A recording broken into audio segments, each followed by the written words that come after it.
The Dangerous Confidence Code: How to Act Without Fear and Eliminate Self-Doubt, written by MindForge Audiobooks. Introduction. Confidence is not something you wait for, it is something you decide. Yet most people spend years believing the opposite. They wait for the perfect moment, the right mindset, or a feeling of certainty before they begin. But that moment never truly arrives. Instead, what grows in that waiting is hesitation, and what strengthens in hesitation is fear. The illusion of feeling ready is one of the most dangerous traps you can fall into. It feels logical, it sounds responsible, but in reality, it quietly holds you back. Every time you delay action in the name of preparation, you reinforce a pattern where doubt becomes louder and action becomes smaller. Over time, this creates a life built not on bold decisions, but on careful avoidance. Fear thrives in silence. The longer you avoid something, the bigger it appears in your mind. What could have been a small step becomes a major obstacle, and self-doubt feeds on this delay. It grows stronger each time you choose not to act, convincing you that you're not ready, not capable, or not enough. But the truth is, those feelings are not signals to stop, they are consequences of waiting. This is where the concept of dangerous confidence begins. It is not about eliminating fear or becoming fearless. It is about acting despite uncertainty. It is about moving forward without needing perfect conditions, approval, or complete clarity. Dangerous confidence is built through action, through choosing to step forward even when your mind tells you to stay back. In this audiobook, you will learn how to break the patterns that keep you stuck. You will learn how to act faster, think clearer, and build a level of self-trust that does not depend on how you feel. Because confidence is not a personality trait you are born with. It is a skill you develop through consistent action. And once you understand that, everything changes. _blank, Chapter 1, Stop Waiting to Feel Ready. There is a quiet belief that holds more people back than failure ever could. The belief that you need to feel ready before you begin. It sounds reasonable. It feels safe. It gives you a sense of control. But the truth is, readiness is one of the most convincing illusions your mind creates. Think about it for a moment. What does feeling ready actually mean? Is it a moment of complete certainty? A state where doubt disappears and confidence takes over? Most people cannot clearly define it, yet they wait for it. Days pass, then weeks, then months. Opportunities appear and disappear, and still they tell themselves, "I'm just not ready yet." What they don't realize is that readiness is not something you discover, it is something you create. The idea of waiting to feel ready is dangerous because it trains your mind to delay. Every time you hesitate, you reinforce a pattern. Your brain learns that when faced with uncertainty, the correct response is to pause, to analyze, to wait. Over time, this becomes automatic. You don't even question it anymore. You simply feel stuck. But here is the shift you need to understand. Confidence does not come before action. It comes after it. You do not feel confident and then act. You act, and that action builds confidence. Think about any skill you have today. There was a time when you had no idea what you were doing. You were uncertain, inexperienced, maybe even uncomfortable. But you started anyway. You took a step, made mistakes, adjusted, and kept going. Over time, what once felt difficult became natural. Not because you waited until you felt ready, but because you moved forward despite not feeling ready. Action is what creates belief. It provides evidence. When you take a step and see that you can handle it, your mind begins to shift. It starts to trust you. And that trust is what we call confidence. Without action, confidence remains an idea, something you hope to feel someday. But with action, it becomes real. It becomes something you build step by step. Another reason readiness feels so real is because your mind is trying to protect you. Uncertainty feels uncomfortable. It brings risk, unpredictability, and the possibility of failure. Your brain wants to avoid that, so it creates a logical-sounding excuse. Wait until you're ready. It sounds wise, but it is actually fear in disguise. Fear does not always appear as panic or anxiety. Sometimes it appears calm, reasonable, and patient. It tells you to prepare more, to think more, to wait a little longer. But if you listen closely, you will notice something important. This voice never gives you a clear endpoint. There is always more to prepare, more to think about, more to wait for. And that is how years can pass without real progress. The people who move forward are not the ones who feel ready. They are the ones who decide to act anyway. They understand that discomfort is not a signal to stop.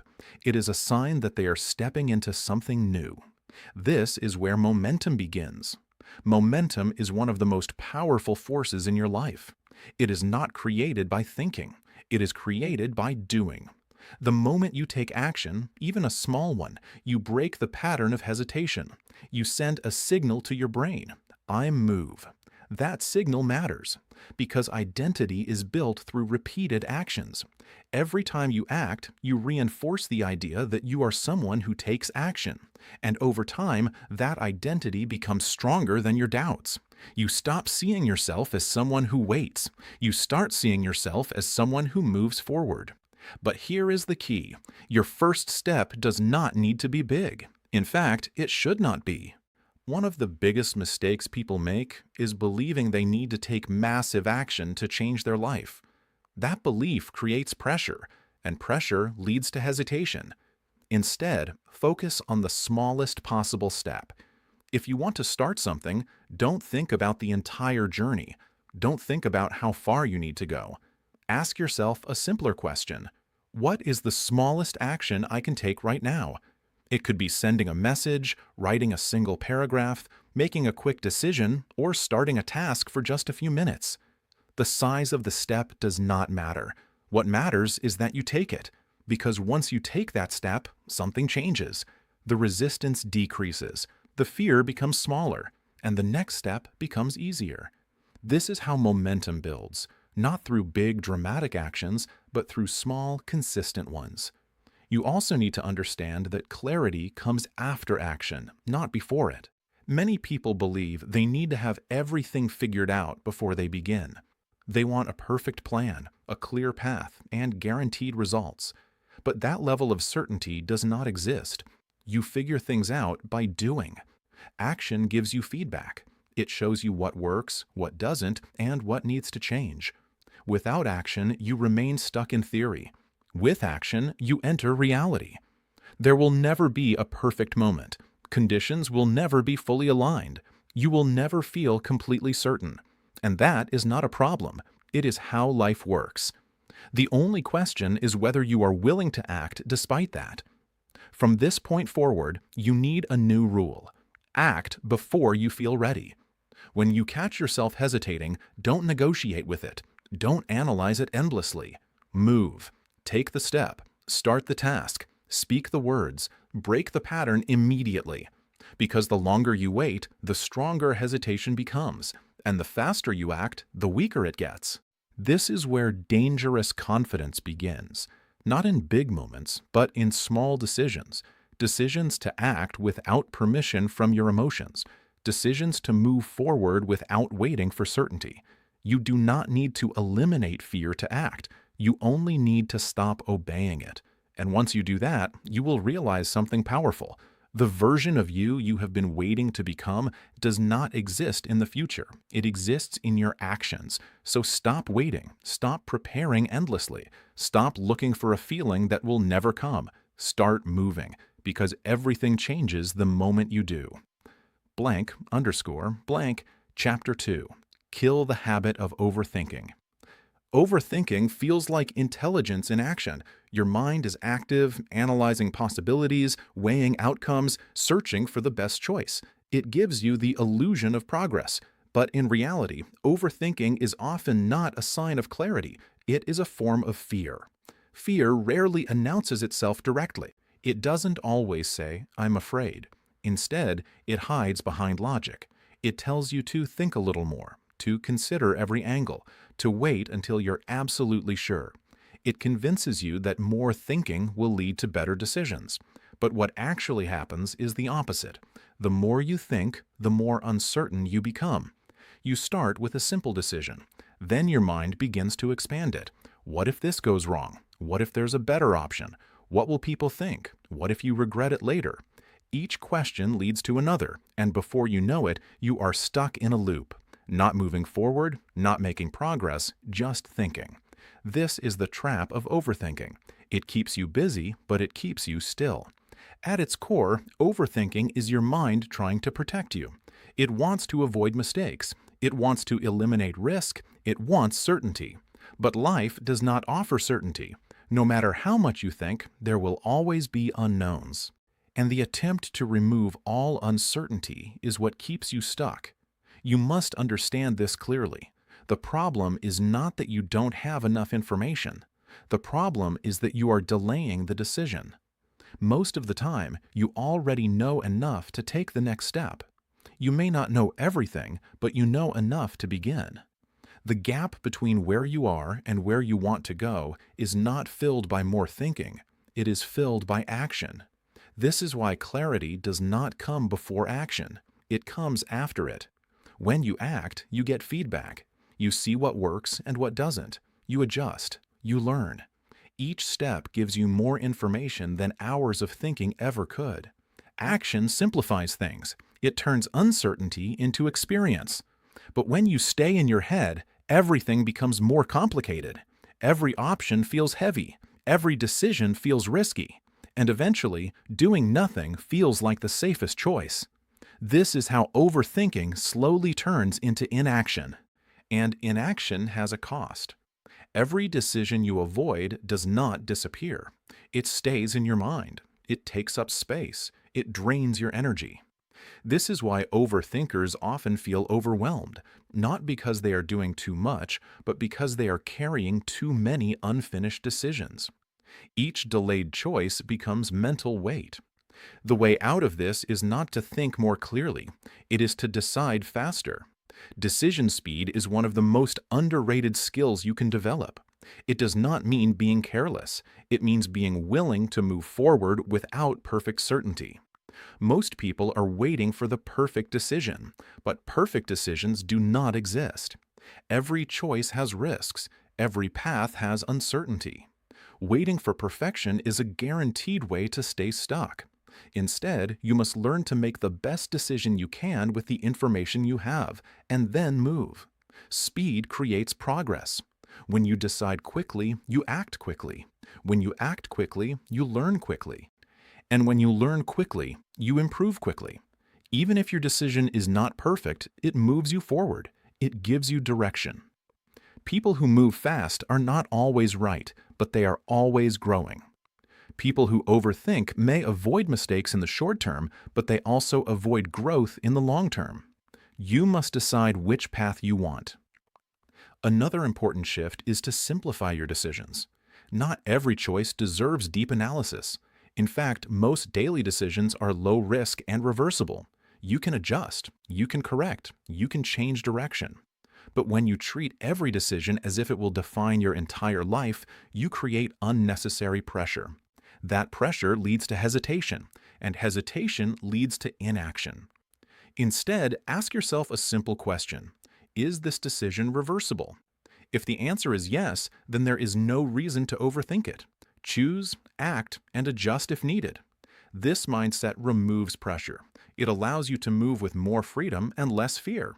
Training decisiveness is a process. It requires practice. It requires repetition. And most importantly, it requires limits. One of the most effective ways to break overthinking is to set a time limit on your decisions. Give yourself a short window, minutes, not days, to think. Once that time is up, decide. No more analysis, no more delay. This forces your brain to focus on what matters. It prevents it from wandering into endless possibilities. And over time, it trains you to trust your judgment. Trust is built through action. Every time you make a decision and handle the outcome, you strengthen your confidence. You prove to yourself that you can deal with uncertainty, that you can adapt, that you can move forward even without perfect clarity. Even when a decision turns out to be wrong, you gain something valuable, experience. You learn what doesn't work. You refine your thinking. And most importantly, you realize that mistakes are not as dangerous as your mind makes them seem. The real danger is staying stuck. You also need to separate thinking from acting. Thinking is a tool. It is meant to lead to action, not replace it. A simple rule you can follow is this: once you understand the basics, it's time to act. Do not wait until you feel completely certain. That feeling will not come. And even if it does, it will disappear the moment you face something new. There will be moments when your mind tries to pull you back into overthinking. It will raise doubts. It will question your choices. It will search for better options. In those moments, remind yourself of one truth: doing something is always better than doing nothing. Action creates direction. Inaction creates confusion. You do not need to have everything figured out. You only need to take the next step. Decisiveness is not about being right all the time. It is about being willing to move. The people who build strong confidence are not the ones who always make the best decisions. They are the ones who make decisions quickly and adapt just as quickly. They do not stay stuck in analysis. They move, adjust, and keep going. So from this point forward, stop giving your doubts unlimited time to speak. Limit your thinking. Make the call. Take the step. Choose a direction and commit to it. Because confidence is not built in moments of perfect clarity. It is built in moments of decisive action. Kill the habit of overthinking, and you will unlock a level of freedom most people never experience. A freedom where you are no longer trapped in your own mind. A freedom where you move blank underscore blank. Chapter 3. Make fear your signal. Fear has been misunderstood for most of your life. You've been taught to avoid it, to reduce it, to eliminate it if possible. You've been told that fear is a warning sign, something that means stop, slow down, or turn back. And because of that belief, every time fear appears, your instinct is to retreat. But what if that instinct is wrong? What if fear is not a signal to stop, but a signal to move? Think about when fear shows up. It rarely appears when you are doing something familiar. It doesn't appear when you are repeating the same habits, staying in the same environment, or following the same routines. Fear shows up at the edge, at the boundary between what you know and what you don't. It appears when you are about to do something new, when you're about to speak up, when you're about to take a risk, when you're about to change direction. That is not a coincidence. Fear is closely tied to growth. It emerges when you are stepping into uncertainty, and uncertainty is where progress lives. If you never feel fear, it is not a sign that you are confident. It is a sign that you are staying within your comfort zone.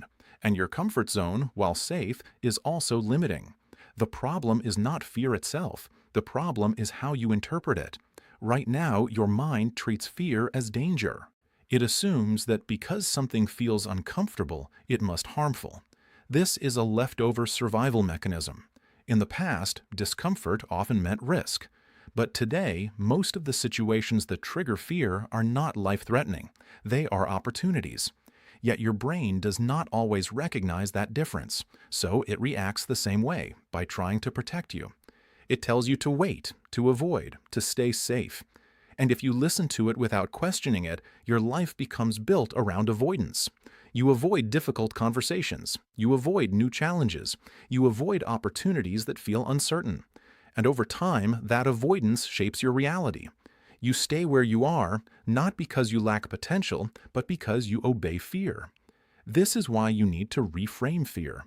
Instead of seeing it as a warning sign, you begin to see it as a direction, a signal, a marker that says, "This matters."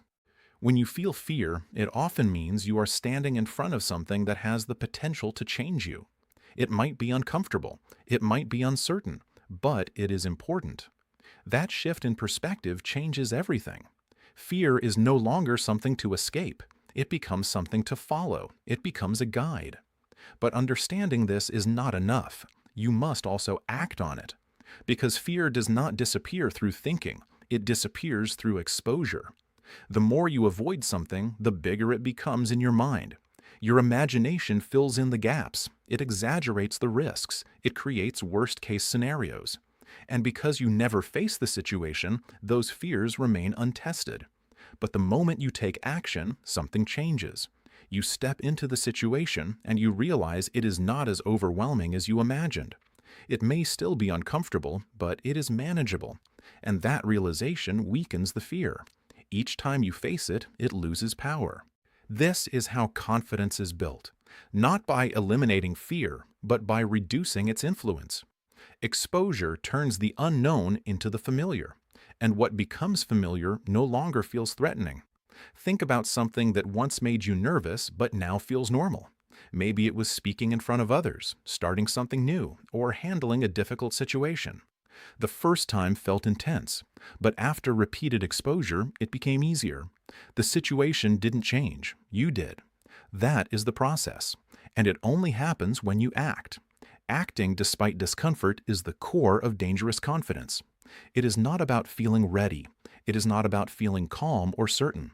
It is about moving forward while those uncomfortable feelings are still present.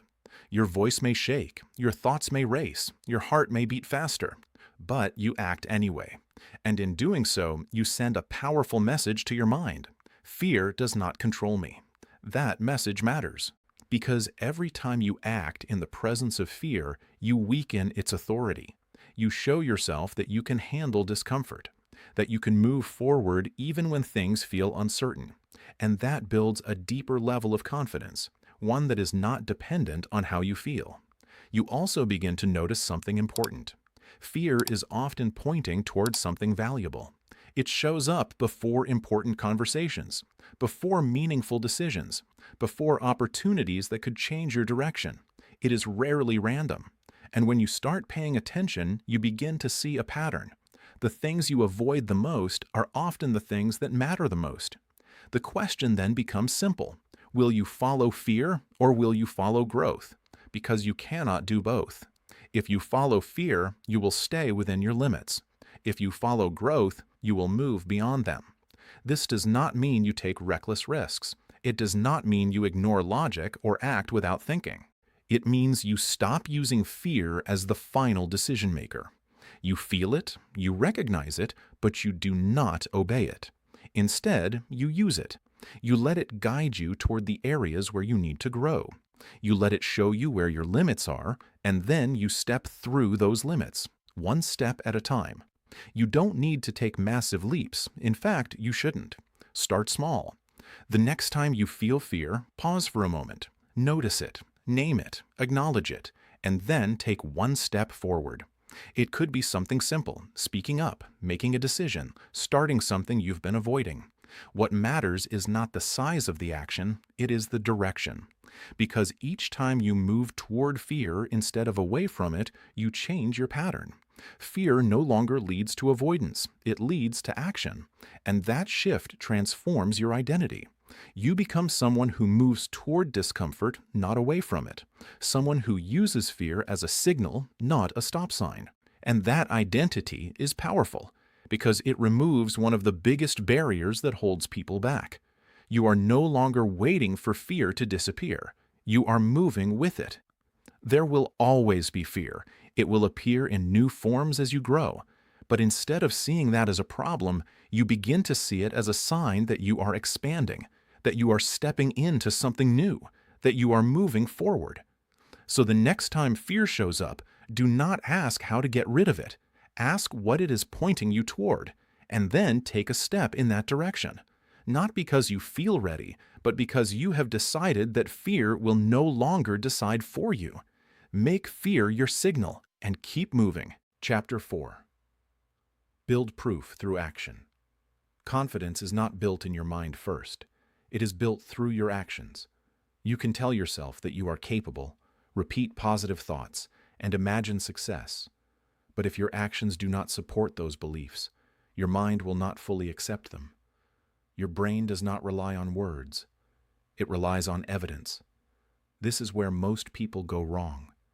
They try to feel confident before they act. They wait for the right mindset, the right emotion, or the right level of certainty. But confidence does not appear out of nowhere. It is created. and the only way to create it is by building proof.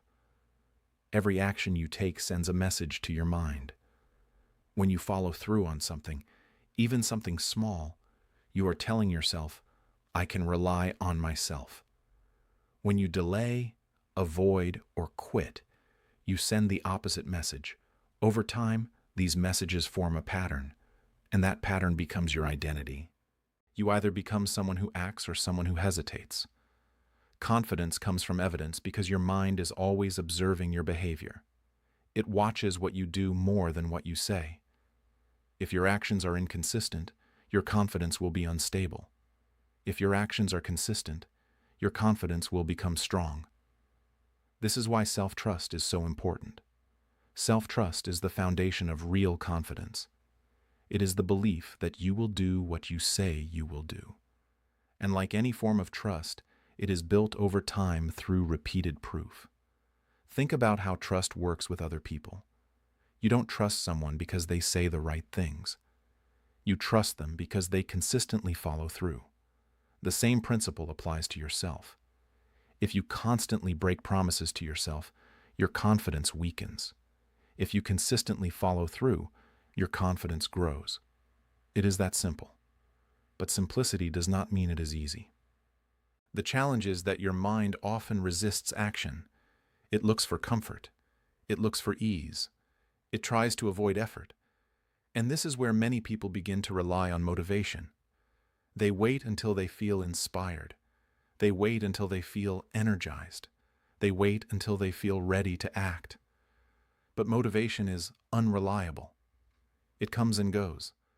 Some days you feel driven, other days you don't. If your actions depend on motivation, your progress will always be inconsistent. And inconsistency destroys confidence. Because when you cannot rely on your own actions, you begin to doubt yourself. This is why you must stop relying on motivation and start relying on consistency. Consistency is what builds proof, not big actions, not occasional effort, but small repeated actions done over time. This is where small wins become powerful. A small win may seem insignificant in the moment. Completing a task, following through on a decision, showing up when you said you would, it doesn't feel dramatic. But each small win adds to your evidence. Each one is a reminder that you are someone who acts, and those reminders stack. Over time, they create a strong internal belief. I do what I say. That belief is confidence. Many people underestimate the power of small actions because they are focused on big results. They think confidence comes from major achievements, but those achievements are built on smaller actions repeated consistently. You don't become confident overnight. You build it daily, one action at a time. This also means you need to lower the barrier to action. If your goals are too large, too overwhelming, or too difficult to start, you will hesitate. And hesitation leads to inaction. Instead, focus on actions that are simple enough to begin, but meaningful enough to move you forward. The goal is not to impress yourself. The goal is to build proof. Because once you start acting consistently, something begins to shift inside you. You stop questioning whether you can follow through. You stop doubting your ability to take action. You start to trust yourself. And that trust changes how you approach everything. You move faster. You hesitate less. You feel more in control. This is the difference between fragile confidence and real confidence. Fragile confidence depends on how you feel. Real confidence depends on what you have done. It is grounded in evidence. It does not disappear when things get difficult because it has been tested. It has been proven. Another important shift is to stop focusing only on outcomes. Many people judge their actions based on results. If something works, they feel confident. If it doesn't, they feel discouraged. But this creates instability because outcomes are not always in your control. What is in your control is your action. Did you show up? Did you follow through? Did you take the step? These are the questions that build confidence, because even when the result is not perfect, the action still counts. It still adds to your proof. It still reinforces your identity. You must learn to value consistency over perfection. Perfection delays action. Consistency builds it. There will be days when you don't feel like acting. days when your energy is low, days when your mind tries to convince you to skip, delay, or avoid. Those are the days that matter most, because when you act despite not feeling like it, you build stronger proof. You prove that your actions are not controlled by your emotions. You prove that you can rely on yourself even when it's difficult, and that kind of proof is powerful. It creates a deeper level of confidence, one that is stable, reliable, and strong. You also need to make your actions visible to yourself. Track what you do. Acknowledge your progress, because your mind tends to forget what you've accomplished and focus on what you haven't. By keeping track, you create a record of evidence that you can return to when doubt appears. And doubt will appear. It always does. But when it does, you will have something real to rely on. Not hope, not motivation, but proof. Over time, as you continue to act, your identity begins to change. You no longer see yourself as someone who struggles to start. You see yourself as someone who follows through. You no longer wait for the right moment. You create it. And that is what dangerous confidence looks like. It is not loud. It is not dramatic. It is quiet, consistent, and built on evidence. It comes from knowing that no matter how you feel, you will act. So from this point forward, stop trying to convince yourself with words. Stop waiting to feel confident. Start building proof. Take action, even if it is small. Follow through, even if it is simple. Show yourself again and again that you are someone who moves, because in the end, you don't become confident by thinking differently. You become confident by acting differently and proving it. But Chapter 5, Detach from Outcomes. Most of the pressure you feel does not come from the action itself. It comes from the outcome you've attached to it. The moment you decide that something must work, must succeed, or must go a certain way, you create tension. Every step becomes heavier. Every decision feels more important than it actually is. And that pressure slowly begins to control you. You hesitate more. You overthink more. You delay action. Not because you are incapable, but because you are too focused on what might happen instead of what you need to do. This is where attachment becomes a problem. You tie your identity to results. You begin to believe that if things go well, it means you are capable. If things go wrong, it means you are not. And when your confidence depends on outcomes, it becomes unstable. It rises and falls based on external factors you cannot fully control. The truth is simple, but often ignored. You can control your actions.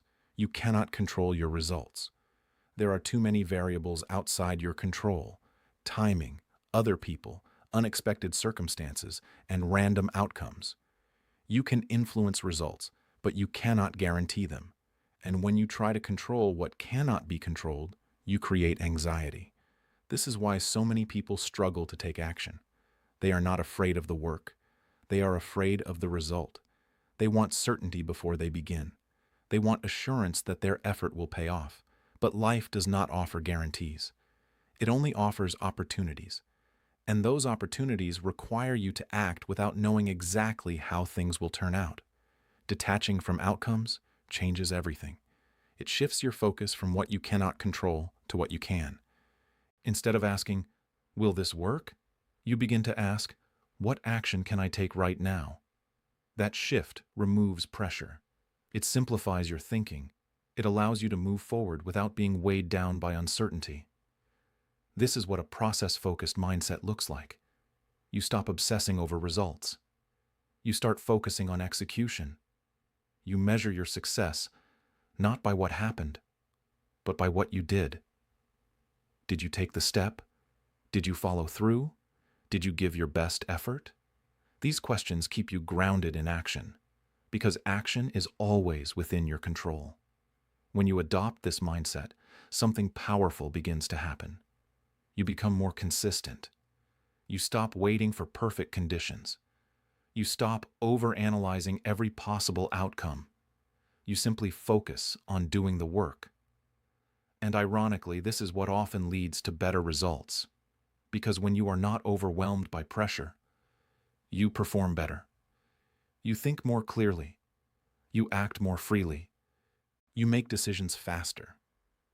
You are not held back by fear of failure because your identity is no longer tied to the outcome. Think about the difference between two people. One person is focused only on winning. Every move they make is driven by the fear of losing. They become cautious, tense, and hesitant. The other person is focused on playing their best. They are present, engaged, and willing to take action. They are not controlled by fear because they are not attached to the result. Who performs better? The one who is free to act. Detachment creates that freedom. It allows you to operate without constantly judging yourself. It allows you to take risks without being paralyzed by fear. It allows you to move forward even when things are uncertain. Another important benefit of detachment is emotional stability. When you are attached to outcomes, your emotions become unpredictable. If things go well, you feel confident. If things go wrong, you feel discouraged. Your state constantly changes based on results. This creates inconsistency, and inconsistency weakens confidence. But when you detach, your emotional state becomes more stable. You are no longer reacting to every result. You remain focused regardless of what happens.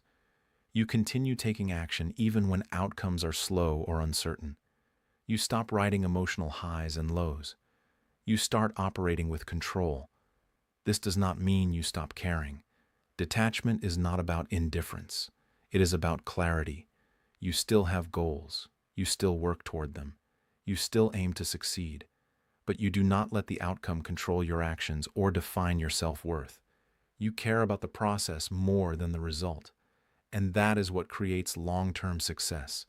You must also learn to redefine progress. Most people define progress based on results. If they see immediate success, they feel like they are moving forward. If they don't, they feel stuck. But this way of thinking is flawed because results take time. Real progress is built through consistent action. It is built through showing up. It is built through repetition. Even when you don't see immediate results, your actions are still moving you forward. You are building experience. You are improving your skills. You are strengthening your habits. That progress may not always be visible, but it is real. And over time, it compounds. There will be moments when things do not go your way. Plans will fail. Efforts will not always produce immediate results.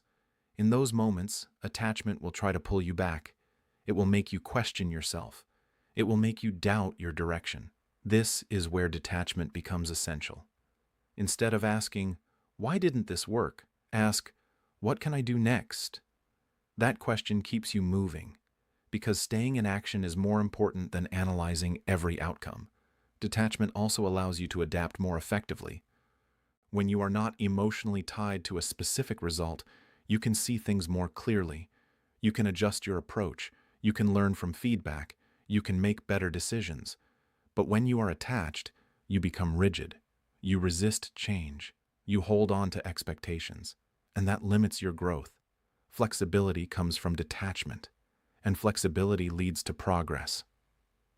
One of the simplest ways to apply this principle is to commit to action regardless of outcome.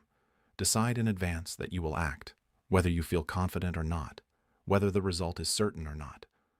Remove negotiation, remove hesitation, focus on execution. Over time, this builds discipline, and discipline strengthens confidence because you are no longer dependent on external results to validate your actions. You are grounded in your ability to act consistently. This is what dangerous confidence is built on. Not on always winning, not on always succeeding, but on always acting. It is the ability to move forward without needing guarantees. It is the ability to stay consistent even when results are uncertain. It is the ability to focus on what you control and let go of what you don't. So from this point forward, shift your focus. Stop trying to control outcomes. Stop attaching your identity to results. Start controlling your actions. Start committing to the process. Start measuring your success by what you do, not by what happens. Because in the long run, the person who focuses on action will always outperform the person who waits for certainty. And when you truly detach from outcomes, you unlock something powerful. Freedom to act. Chapter 6. Accept embarrassment. Embarrassment is one of the most powerful forces controlling your behavior, and most of the time, you don't even realize it. It hides behind hesitation. It shows up in the moments when you want to speak but stay silent, when you want to act but hold back, when you want to try but decide not to. It whispers a simple question that stops you instantly. What will people think? That question has more control over your life than you expect, because instead of focusing on growth, you begin focusing on perception. Instead of asking, what should I do? You start asking, how will this look? And in that shift, you lose momentum. You trade progress for approval. You choose comfort over expansion. But here is the truth you need to understand. Embarrassment is not a danger. It is a cost. And like any cost, it must be paid if you want to grow. Every time you step into something new, there is a chance you will feel awkward, uncertain, or exposed. You might say the wrong thing. You might make mistakes. You might not perform the way you hoped. And in those moments, your instinct tells you to avoid it next time, to stay safe, to stay quiet, to stay within what you already know. That instinct is the reason most people stay stuck. Because avoiding embarrassment feels like protection, but in reality, it is limitation. When you avoid discomfort, you avoid growth. You stay within familiar boundaries. You repeat the same behaviors. You never test your potential. And over time, your world becomes smaller, not because you lack ability, but because you refuse to risk how you might be seen. You have to change how you see embarrassment. Right now, you see it as something negative, something to avoid. But what if you saw it differently? What if you saw it as proof that you are moving forward? Because that is what it really is. Embarrassment is a signal that you are doing something new. It means you are stepping outside your comfort zone. It means you are challenging yourself. It means you are growing. The people who improve the fastest are not the ones who avoid embarrassment. They are the ones who accept it. They understand that awkward moments, mistakes, and imperfect attempts are part of the process. They do not run from those moments. They move through them. Think about any skill you admire: public speaking, leadership, communication, performance. None of those skills were built without discomfort. Behind every confident person is a long history of moments where they felt unsure, where they made mistakes, where they looked imperfect. The difference is, they didn't stop. They didn't let embarrassment define their actions. They used it as part of their growth. Another important truth is this: people are not thinking about you as much as you think they are. You believe that everyone is watching, judging, analyzing every move you make.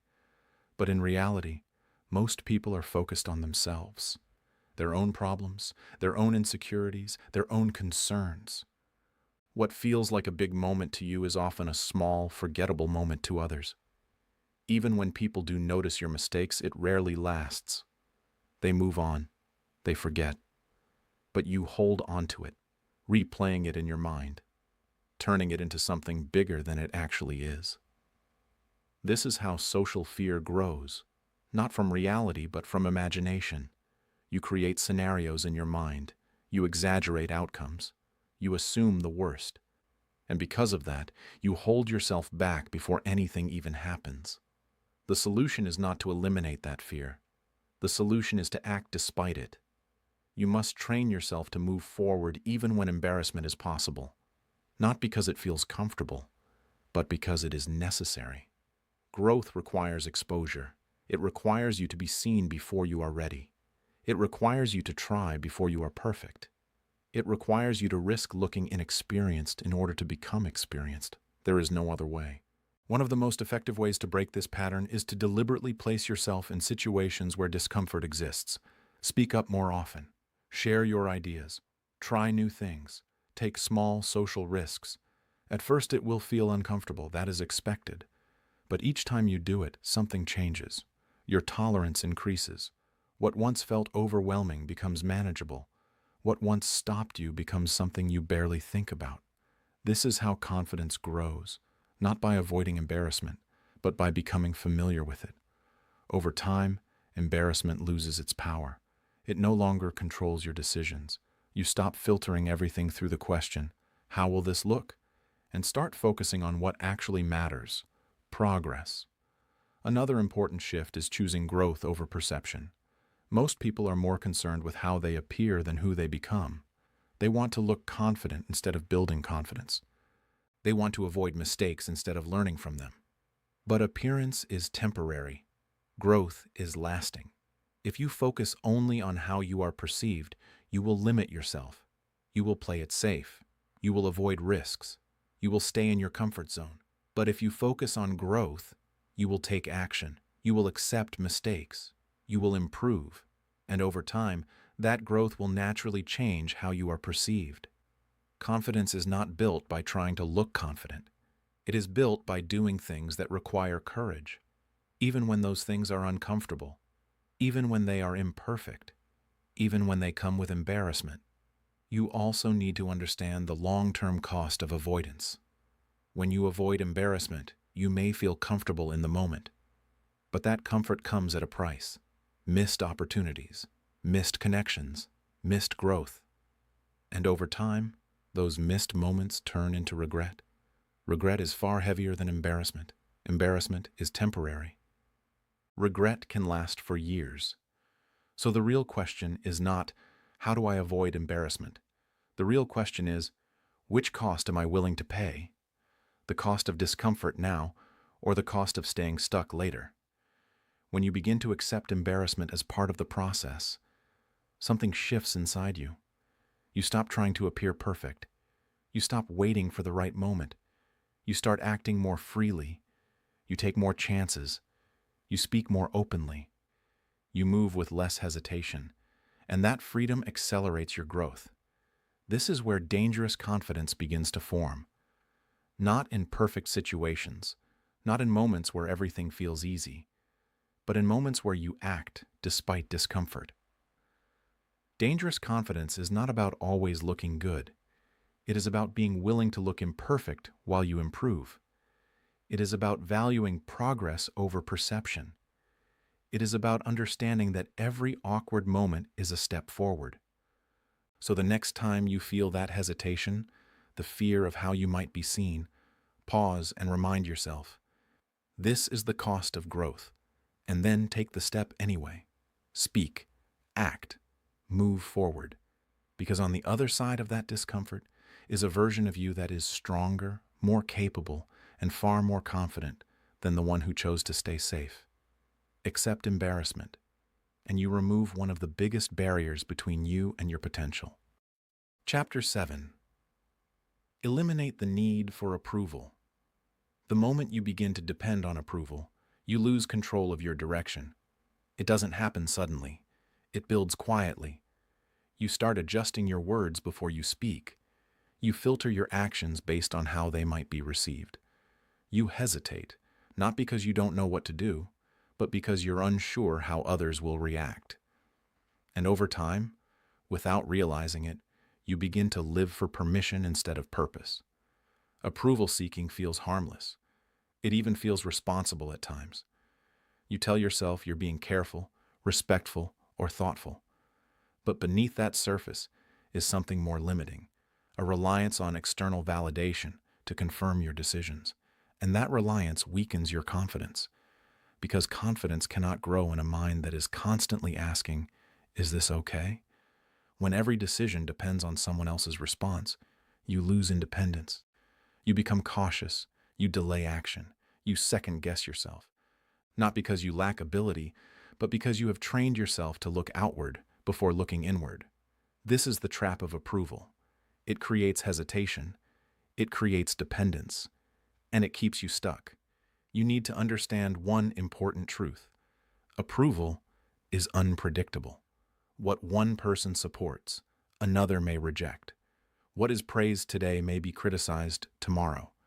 If you base your actions on external validation, you will always be adjusting, always uncertain, always waiting.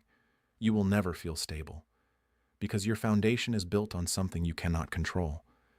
This is why so many people feel lost, not because they lack direction, but because they are constantly shifting their direction to match others' expectations. They are not living their own decisions. They are reacting to others' opinions. And that reaction slowly erodes confidence.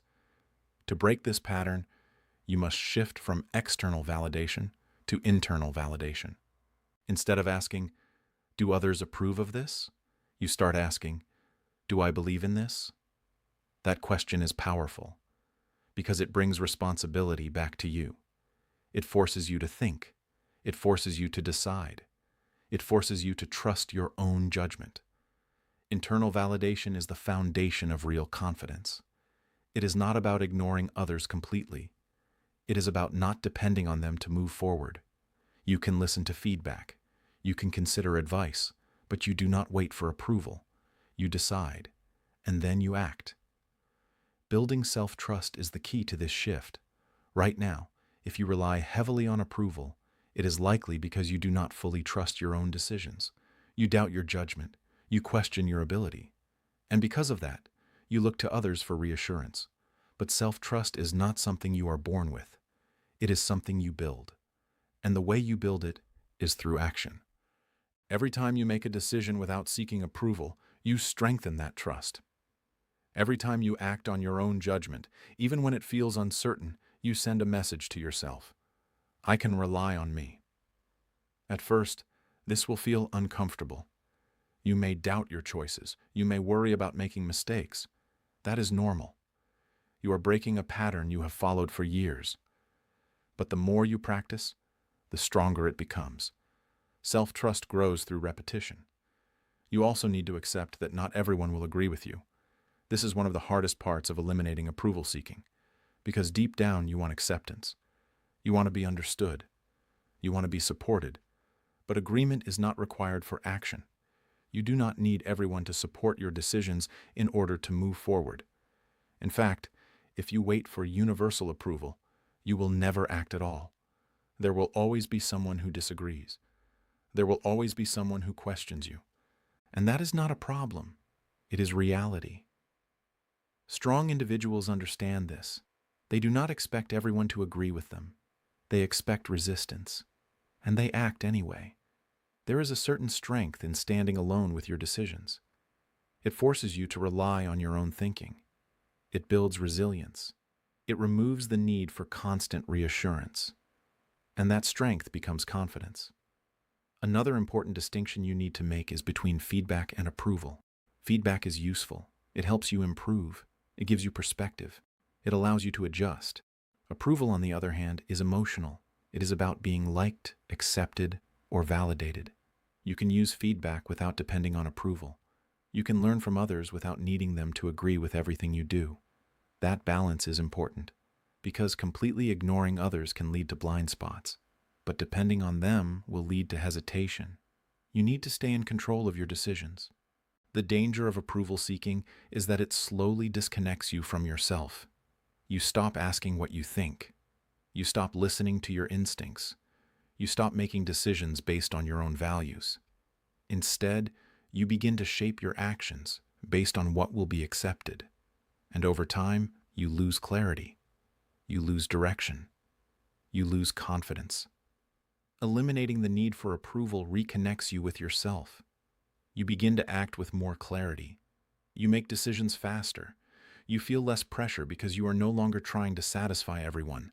You become more consistent because your actions are aligned with your own thinking, not with shifting external opinions. It is also important to understand that people respect those who trust themselves. Even if they don't always agree with you, they recognize certainty. They recognize independence.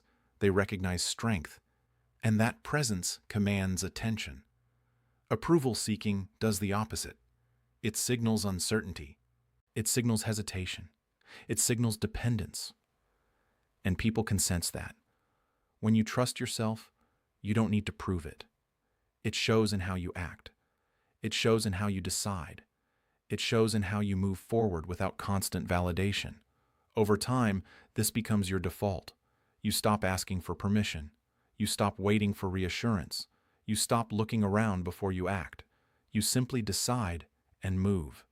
This is where dangerous confidence begins. Not in loud actions, not in dramatic moments, but in quiet independence, in the ability to trust yourself without needing confirmation, in the ability to act without permission, in the ability to stand by your decisions even when others question them. So from this point forward, make a shift. Catch yourself when you look for approval. Pause and ask a different question. What do I think? Then act on that answer, even if it feels uncomfortable, even if it feels uncertain, because every time you do, you strengthen something powerful. Self-trust. And once you trust yourself, you no longer need permission to move forward. You become your own authority. And that is where real confidence is built. Chapter 8. Control your inner voice. The most important voice in your life is not the one outside. It's the one inside. It speaks constantly, quietly, relentlessly, commenting on everything you do, judging your actions, predicting your outcomes, shaping your decisions. And whether you realize it or not, that voice is influencing your confidence every single day. Because before you act, you think. And what you think determines whether you move forward or hold back. If your inner voice is filled with doubt, hesitation, and criticism, it will stop you before you even begin. It will question your ability. It will remind you of past mistakes. It will magnify risks and minimize your strengths. And over time, if left unchecked, you begin to believe it, not because it is true, but because it is repeated. This is why self-talk matters, because repetition creates belief, and belief drives behavior. If your internal dialogue tells you that you are not ready, you hesitate. If it tells you that you might fail, you delay. If it tells you that you are not capable, you avoid. Your actions follow your thoughts. So, if you want to change your behavior, you must first take control of your inner voice. The problem is, most people never question it. They assume that because a thought appears, it must be valid. They treat their thoughts as facts. But this is where they go wrong. Your inner voice is not always accurate. It is influenced by your past experiences, your fears, your habits, and your environment. It is designed to protect you, not to push you forward. And protection often means keeping you in familiar territory, safe, predictable, unchanged. So, when your inner voice tells you to hesitate, it is not necessarily guiding you, it is limiting you. This is why awareness is the first step. You need to start noticing what you are saying to yourself, especially in moments of pressure, especially in moments of hesitation.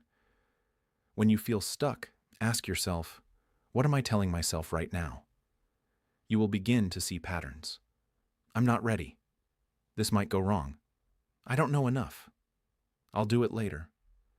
These thoughts feel natural, automatic, but they are not neutral.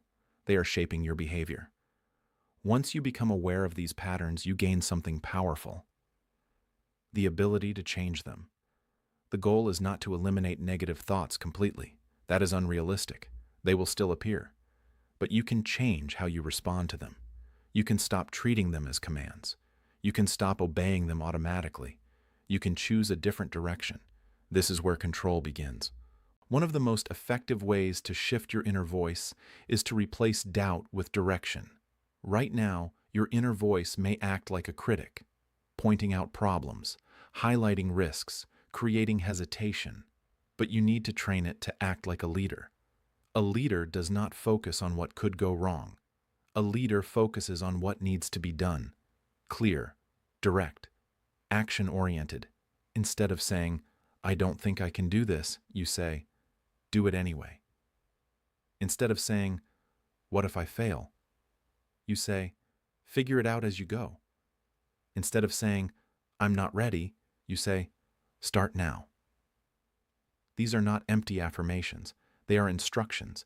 They shift your focus from fear to action, and over time they reshape how you think. Another important shift is making your self-talk practical. Vague thoughts create confusion. Clear instructions create movement. When your mind starts to spiral into doubt, bring it back to something specific. Ask yourself, what is the next step? Not the entire plan, not the final outcome, just the next step. This reduces overwhelm. It simplifies your thinking, and it gives your mind a clear direction to follow. You also need consistency. One positive thought will not override years of negative patterns, but repeated intentional self-talk will. The more you practice speaking to yourself with clarity and strength, the more natural it becomes. Eventually, it replaces the old patterns, not because you forced it, but because you trained it. Another powerful principle you must understand is this: thoughts are not facts. Just because you think something does not mean it is true. Your mind can create scenarios that feel real but are not. It can exaggerate risks. It can underestimate your ability. It can replay past failures as if they define your future. But those are interpretations, not reality. When you begin to see your thoughts this way, something changes. You create distance. Instead of saying, "I am not confident," you recognize, "I am having the thought that I am not confident."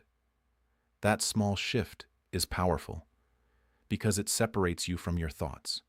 You are no longer inside them. You are observing them. And once you observe them, you gain control over how much influence they have. You don't need to fight every negative thought. You don't need to argue with your mind. You simply need to decide whether you will act on it. And most of the time, the answer should be no. Your thoughts may say, "Stop," but you move. Your thoughts may say, "Wait," but you act. This is how you break the pattern. Another key part of controlling your inner voice is understanding when it becomes louder. It will not challenge you when you are comfortable. It will challenge you when you are about to grow, before a big decision, before an important action, before stepping outside your comfort zone. That is when your inner voice becomes stronger, more persuasive, more convincing, because it is trying to pull you back. But this is exactly when you need to stay firm, not emotional, not reactive, just clear. You don't negotiate. You don't delay. You act, because action is what weakens that voice. Every time you move despite doubt, you reduce its power. Every time you ignore hesitation, you strengthen your control.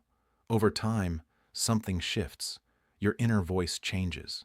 It becomes less critical, less fearful, more focused, more supportive. Not because it disappeared, but because you trained it. You directed it. You took control. And as your inner voice improves, your behavior follows. You hesitate less. You decide faster. You act with more clarity. You feel more stable. Not because everything is perfect, but because you are no longer controlled by every thought that appears. This is where real confidence begins, not from external validation, not from temporary motivation, but from internal control. From knowing that no matter what your mind says, you decide what you do. Dangerous confidence is built here, in the quiet conversations you have with yourself, in the way you respond to doubt, in the way you direct your thoughts toward action. Because when your inner voice becomes clear, strong, and disciplined, nothing outside of you can easily shake it. So start paying attention. Listen to what you are telling yourself. And if it is not helping you move forward, change it. Give yourself direction. Speak with clarity. And most importantly, speak in a way that pushes you to act. The Chapter 9. Act like the person you want to become. Most people believe they need to feel confident before they act. But that belief is exactly what keeps them stuck. They wait for the right mindset, the right feeling, the right moment. They tell themselves, "Once I feel ready, I'll start." But that moment never truly arrives, because confidence is not the cause of action. It is the result of it. You don't become confident and then act. You act, and that action shapes who you become. Your identity is not fixed. It is not something you are born with or permanently assigned. It is something you build moment by moment through what you repeatedly do. Every action you take is a vote for the type of person you are becoming. When you hesitate, you vote for the identity of someone who holds back. When you act, you vote for the identity of someone who moves forward. These votes may seem small, but they compound over time. They form patterns, and those patterns form your self-image. Eventually, you begin to see yourself in a certain way, capable or uncertain, decisive or hesitant, confident or doubtful. If you want to change that identity, you cannot wait for it to change internally. You must start expressing it externally. This is where the act as if principle becomes powerful. It does not mean pretending. It does not mean being fake. It means choosing to behave in alignment with the person you want to become, even before it feels natural. Ask yourself a simple question. How would the confident version of me act in this situation? Not how would they feel, but what would they do? Would they speak up? Would they take the opportunity? Would they make the decision without overthinking? Would they move forward despite uncertainty? Once you have that answer, your job is simple. Act accordingly, even if it feels uncomfortable, even if it feels unfamiliar, because that discomfort is not a sign you are doing something wrong. It is a sign you are stretching beyond your current identity. At first, this will feel unnatural. Your mind will resist. It will tell you, this isn't you. But what it really means is, this is not who you've been. And that is exactly the point. You are not trying to reinforce your old identity. You are building a new one. The mistake most people make is waiting for their feelings to match their actions. But feelings follow behavior, not the other way around. When you act differently, your mind begins to adjust. What once felt forced begins to feel familiar. What once felt uncomfortable begins to feel normal. This is how identity shifts. Through repetition, not through thinking. You cannot think your way into a new identity.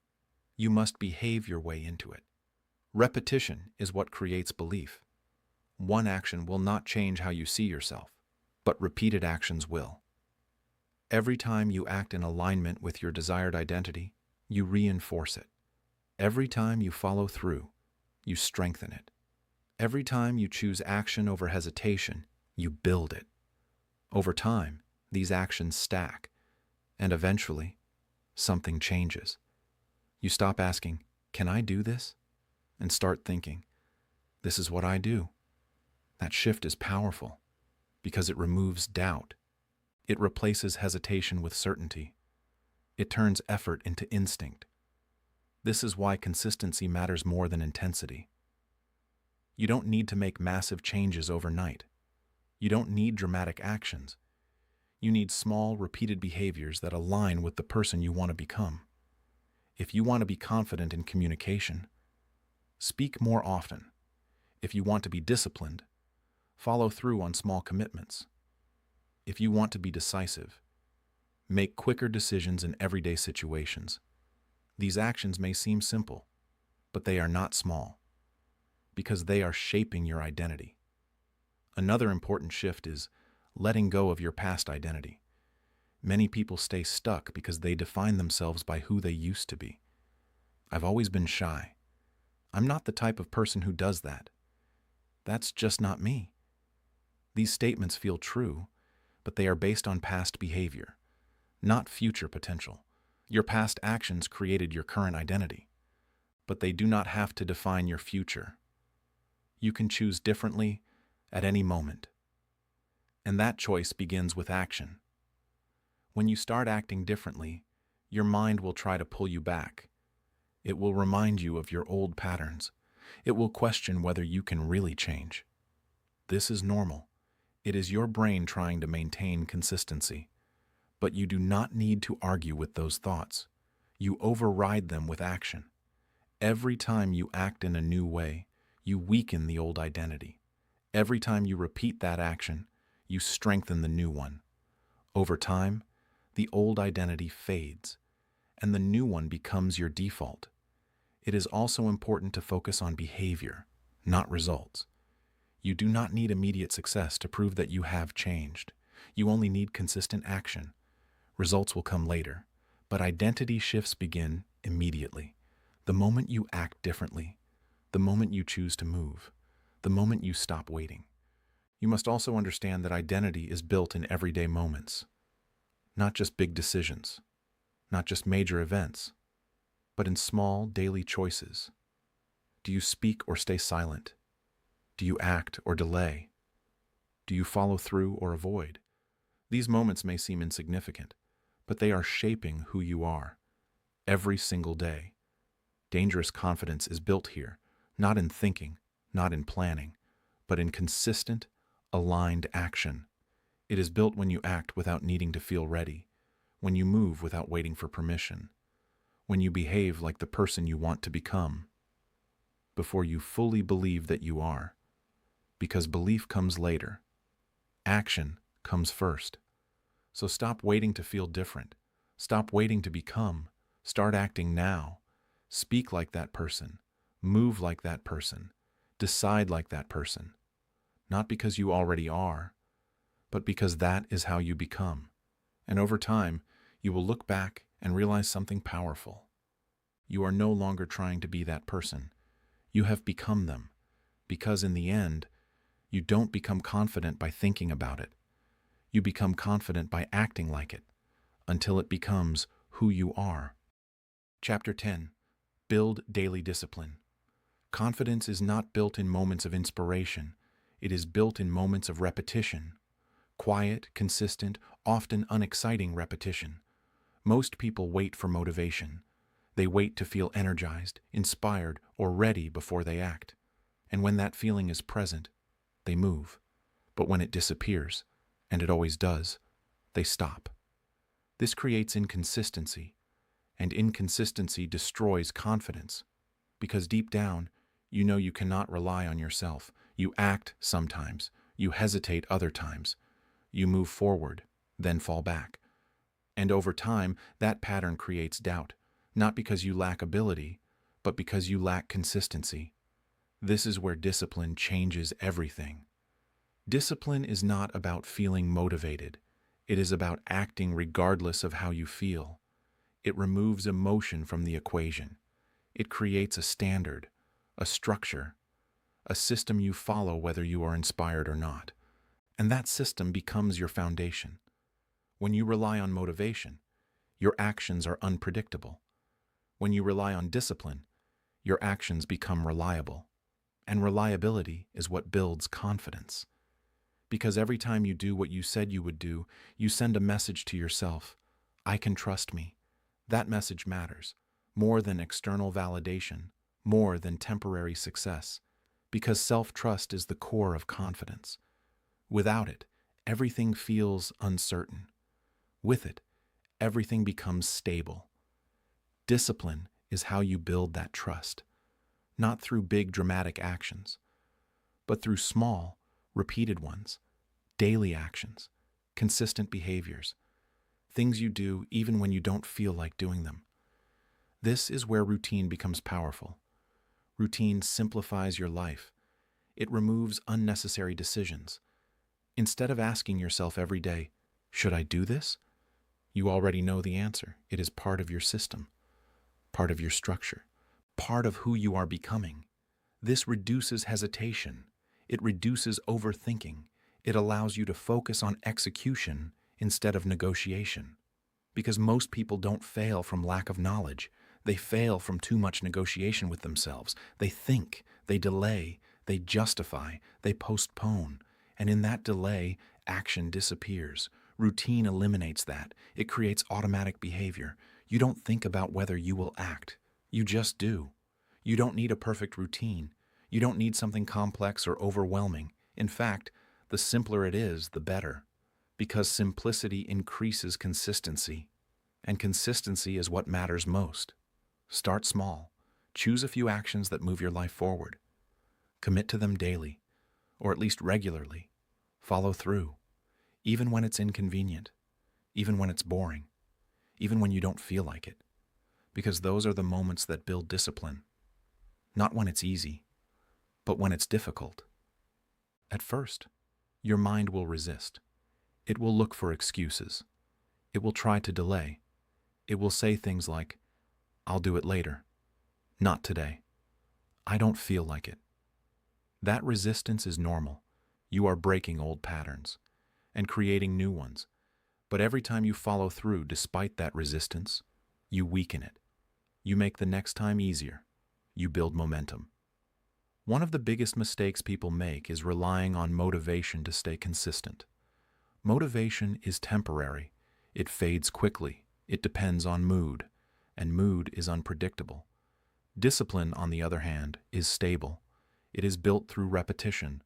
The more you act, the less you need motivation, because the action becomes automatic. It becomes your default. Another important truth is this: discipline is not always enjoyable. There will be days when it feels repetitive, days when it feels boring, days when you would rather do something else. But those are the days that matter most. Because when you act despite those feelings, you prove something to yourself. You prove that you are in control. Not your emotions, not your mood, not your environment. You. And that proof builds confidence. Real confidence. Not the kind that depends on feeling good, but the kind that remains stable even when things are difficult. You also need to understand that discipline is directly connected to identity. Every time you follow your routine, you reinforce a belief. I am someone who follows through. That belief becomes your standard, and over time, it becomes who you are. You no longer rely on motivation. You no longer wait for the right moment. You act because it is what you do. That is identity level change, and identity is what sustains long-term success. Another key part of discipline is recovery. You will not be perfect. There will be days when you miss your routine, days when you fall off track. That is not the problem. The problem is staying off track. Discipline is not about never failing. It is about returning quickly. It is about not turning one missed day into a missed week, or a missed week into a missed month. When you fall off, you get back immediately. No excuses, no delay. That consistency builds resilience. It teaches you that setbacks are temporary, and that you are still in control. You must also protect your routine. There will always be distractions, interruptions, unexpected situations. If your routine is optional, it will always be replaced. But if it is a priority, you will find a way to maintain it. Even if you adjust it, even if you simplify it, you stay consistent. Because consistency matters more than perfection. Over time, your routine becomes part of your identity. You no longer question whether you will act. You already know. You don't rely on motivation. You rely on structure, and that structure creates reliability. Confidence is built on that reliability. Because when you know you will act, you stop doubting yourself. You stop hesitating. You stop questioning your ability. You trust your system. You trust your process. You trust yourself. This is what dangerous confidence looks like. Not loud, not dramatic, but steady, consistent, reliable. It is built when no one is watching, in the quiet moments, in the daily actions, in the repetition. It is built step by step, day by day, through discipline. So build your routine, keep it simple, follow it consistently, and understand this. Confidence is not something you suddenly feel. It is something you prove through action, through repetition, through discipline. And when you become someone who acts consistently, confidence is no longer something you chase. It becomes something you carry. The conclusion. Confidence was never something you were meant to wait for. It was something you were meant to build through action, not hesitation. You've seen the pattern. The more you wait, the stronger fear becomes. The more you delay, the louder doubt gets. But the moment you move, no matter how small the step, something shifts. Fear begins to weaken, not because it disappears, but because you stop obeying it. Doubt works the same way. It doesn't fade on its own. It fades when you stop listening to it as truth and start acting despite it. Every time you move forward, you prove something to yourself. You prove that your thoughts don't control you, your actions do. And over time, those actions shape your identity. You don't become confident by thinking differently. You become confident by behaving differently, by showing up, by deciding faster, by acting without waiting for perfect conditions. These small, consistent behaviors begin to redefine how you see yourself. You stop questioning whether you can and start recognizing that you already do. This is the real difference. Not talent, not intelligence, not luck, but decision and action. The decision to move when it's uncomfortable. The decision to act when it's uncertain. The decision to trust yourself without needing permission. Because in the end, confidence is not a feeling you chase. It is a result you create.